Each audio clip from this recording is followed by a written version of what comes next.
भ्रष्टाचार का पुल ऐसा है कि लंदन और लखनऊ का भेद मिटा देता है। लखनऊ में अब हम घर में घुसने वाले पुल का डीएनए टेस्ट करेंगे। यह पुल सिर्फ लापरवाही का नतीजा नहीं, एक सुनियोजित भ्रष्टाचार है। लखनऊ में मिले इस दुनिया के 8वें अजूबे का वीडियो वायरल हो रहा है। पारा इलाके का कृष्णानगर केसरी खेड़ा ओवरब्रिज एक घर तक आकर रुक गया है। शायद ऐसे रास्ते को लेकर गुलजार ने कभी यह लिखा होगा, इन उम्र सी लंबी सड़कों को मंजिल पर पहुंचते देखा नहीं। लोग ये सोच सोच कर हैरान हैं कि जब किसी प्रोजेक्ट के लिए मंदिर मस्जिद तक हट जाते हैं तो ये घर क्यों नहीं हट पाया, पुल इस घर से आगे क्यों नहीं बढ़ पाया। क्या पहले से पता नहीं था कि पुल के रास्ते पर यहां एक घर मौजूद है। यहां से पुल आगे नहीं बढ़ रहा और यूं खड़े खड़े पुल की लागत कई गुना बढ़ रही है। अब नुकसान कौन भरेगा? देश के टैक्स पेयर्स। आज हम दुष्यंत कुमार की तर्ज पर इस भ्रष्टाचार के पुल का विश्लेषण करने वाले हैं। ये सवाल जो हमारे मन में आ रहे हैं, आपके मन में भी आ रहे होंगे। कई फाके बिताकर मर गए टैक्स पेयर्स जो उनके बारे में वो सब कहते हैं, अब ऐसा नहीं वैसा हुआ होगा। यहां तो सिर्फ गूंगे और बहरे लोग बसते हैं, खुदा जाने वहां लंदन में किस तरह जलसा हुआ होगा। इस दृश्य को गौर से देखिए, आपको एहसास होगा कि टैक्स पेयर्स का पैसा कैसे पानी में बह रहा है और प्रशासन कैसे अंधा, गूंगा और बहरा हो चुका है। रेलवे क्रॉसिंग के ऊपर से आए हुए इस पुल का आधा हिस्सा इधर है, पुल का आधा हिस्सा उधर है और बीच में ये घर है।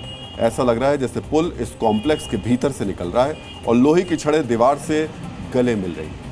ये नज़ारा देखकर लोग हैरान हो रहे हैं और सोशल मीडिया पर इसे लेकर मीम्स और मजाक बन रहे हैं। कृष्णानगर और केसरी खेड़ा के बीच रेलवे क्रॉसिंग दिन में 60 से ज्यादा बार बंद होती है ताकि ट्रेनें गुजर सके। इस बंद होने पर यात्रियों को 15 से 20 मिनट तक इंतजार करना पड़ता है, जिससे पीक आवर्स के दौरान बहुत देरी हो जाती है।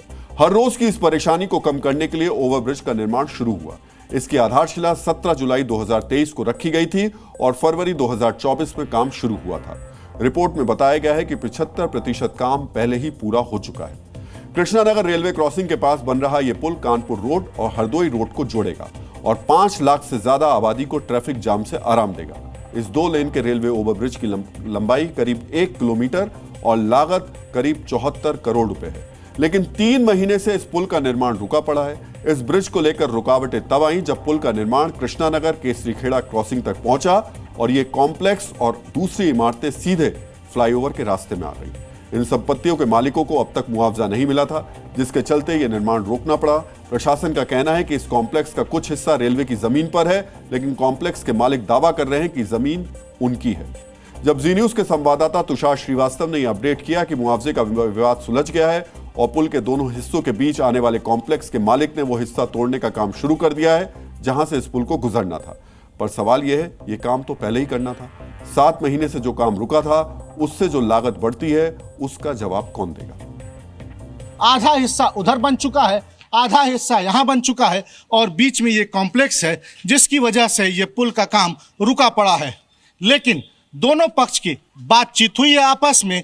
एक तय मुआवजे के बाद कॉम्प्लेक्स के ओनर ने कहा कि जिधर से पुल गुजर रहा है उतने दूर में पड़ने वाला उस कॉम्प्लेक्स के हिस्से को वो तोड़ देगा। यहाँ पर मैं दिखाऊं तो देखिए, इस छत पर ये मार्किंग की गई है जिसे तोड़ा जाएगा और जब ये टूट जाएगा तो फिर पुल पूरा कंप्लीट हो पाएगा।